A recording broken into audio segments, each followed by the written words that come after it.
Good morning. എൻ്റെ പേര് സുജിത്. ഞാൻ കോഴിക്കോട് നിന്നാണ്. ഞാൻ കിറ്റ്കോ IITM പഠിച്ചത്. അതിനുശേഷം ഞാൻ ദുബായിൽ കുറച്ച് കാലം വർക്ക് ചെയ്യുകയുണ്ടായി.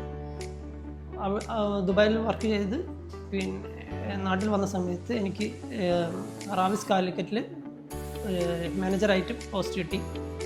ആ സമയത്ത് എനിക്ക് മൗറീഷ്യസിലേക്ക് ഒരു ഓപ്പർച്യൂണിറ്റീനെ പറ്റി അറിയുണ്ടായി. അത് ഞാൻ RGCയുമായി ബന്ധപ്പെട്ട സമയത്ത്, RGC എന്ന് പറയുന്ന ഇൻസ്റ്റിറ്റ്യൂട്ടാണ് എന്നെ അതിന് സഹായിച്ചത്. അവരുമായി ബന്ധപ്പെട്ട സമയത്ത് അവരെനിക്ക് ഈ അവസരം പറഞ്ഞു തരികയും അത് നല്ലൊരു ഓപ്പർച്യൂണിറ്റിയാണെന്ന് മനസ്സിലാക്കിയതുകൊണ്ട് ഞാൻ അതിന് പോകാനുള്ള തയ്യാറെടുപ്പിലാണ്. ഈ വരുന്ന 21-ന് ഞാൻ മൗറീഷ്യസിലേക്ക് പോവുകയാണ്. നിങ്ങൾക്കാർക്കെങ്കിലും ഹോട്ടൽ മാനേജ്മെൻറ്റ് പഠിക്കാനോ അല്ലെങ്കിൽ ഈ പുറത്ത് പോകാനുള്ള അവസരത്തിനായി കാത്തിരിക്കുന്ന ആളാണെങ്കിൽ നിങ്ങൾ തീർച്ചയായും RGCയുമായി ബന്ധപ്പെട്ട നിങ്ങൾക്ക് നല്ലൊരു ബെസ്റ്റ് ഓപ്പർച്യൂണിറ്റി അവർ ഒരുക്കി തരുന്നതാണ്. Thank you.